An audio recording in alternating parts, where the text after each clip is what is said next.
Hey, it's Matt with Midwest Guns and Gear, and I've got another one I dug out of the vault for you today we're going to talk about. And it's one of my favorite brands of firearms, Colt.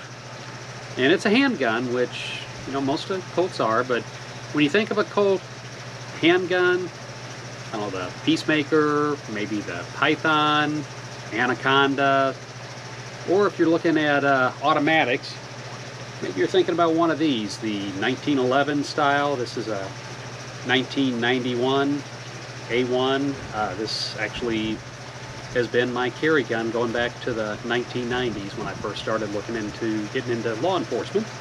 But we're not talking about this one today. We'll eventually get to some of these. No, we're going to talk about Colt's biggest flop that almost bankrupted the company. And that is the Colt All-American, or the Colt 2000. It went by both names. Now, at the end of the Cold War, a lot of police departments were looking into getting rid of their revolvers and getting into automatics, and the Berettas, the Glocks were getting a lot of attention. So were the high powers, and Colt wanted to get in on those markets and try to get some money. So this was a pistol that was being designed by two legendary names in the firearms industry, Eugene Stoner, the inventor of the AR-15, and also Knight from Knight Manufacturing. They had put this pistol together, and the one they had was actually was a lot nicer than what the finished product was. But Colt ended up buying the patent for it, and they figured that, well, they could get into a striker fire pistol. It's got a 15-round magazine, so it would compete with the Beretta and the Glocks, and you could get it in the polymer frame. You could also get it in an aluminum frame as well. It came with both options, and it had some pretty neat features on it. It had a rotating barrel instead of a tilting barrel like a lot of them have. This one has a rotating barrel, and the bolt even kind of, if you look in there, can't really see it from the video here, but it kind of resembles the AR-15 even a little bit. But unfortunately, once Stoner and Knight handed it off to Colt, that's where it got worse. And they had nothing to do with it once they kind of handed the design off. Well, Colt got into it. Well, first the lawyers looked at it. And, you know, whenever a lawyer gets involved, sometimes things don't go all that well. And that was the deal with this. Now, when they handed it off, it had a 6-pound, really smooth trigger on it. But the lawyers didn't like that. They didn't think that was safe. So they wanted a 12-pound trigger pull. And once you do that, it really goes from a very smooth trigger to kind of a horrendous trigger.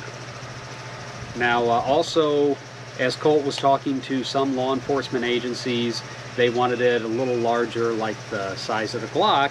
So they extended the grip, they extended the slide out a little bit, and made it bigger, and kind of put it off balance a little bit from it.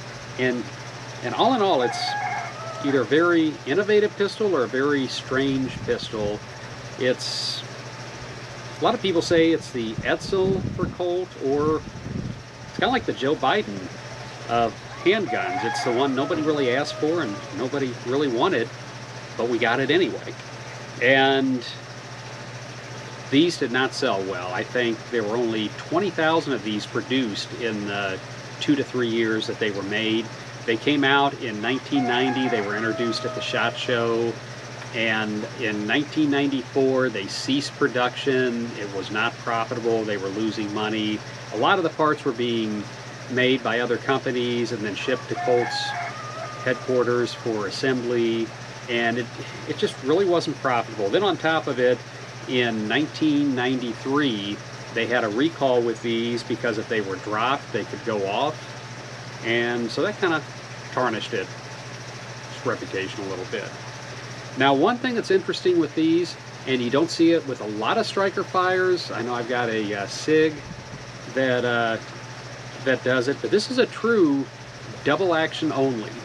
Most of your double actions, once you pull that trigger, that's it. You, if it doesn't go off, then you've got to rack the slide and you've got to reset the striker. This, if you pull the trigger and a round did not go off, you could pull the trigger a second time and it would hit that round, so you got the chance that you might end up shooting another time. That's very uncommon with a lot of striker fired pistols, even the double action only ones. Like I said, I do have a SIG, a smaller SIG 9mm that has that. I think SIG calls theirs the Restrike. But kind of a nice thing to have. I mean, chances are, if your round doesn't go off the first time, it's probably not going to go off the second time. But you know what? Hey, if you're in a firefight, maybe you know, maybe you get lucky. Who knows? So that's a little bit of a look at the Colt 2000 Colt All-American.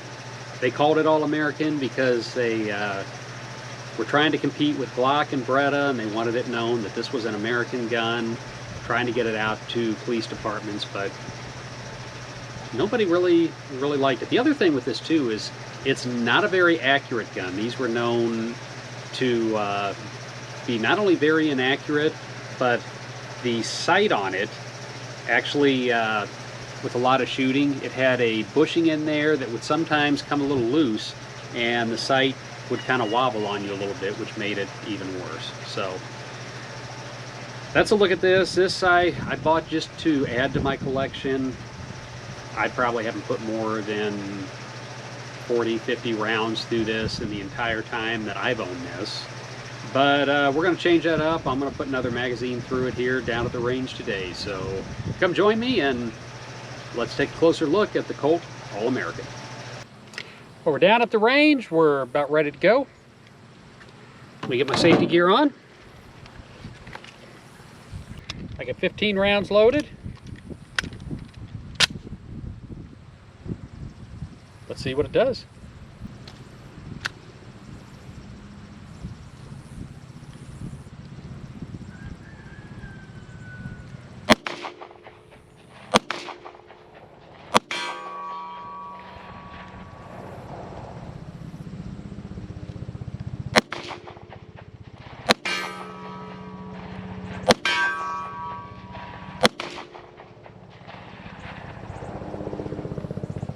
Now, one thing about this, I talked about it having a heavy trigger pull. It literally, as I'm shooting it, if I'm shooting with my finger right here on the trigger, it's not even going. I've got to have my finger like this just to get it to cycle. If I'm like this, I can pretty much pull it all. Oh, there it goes.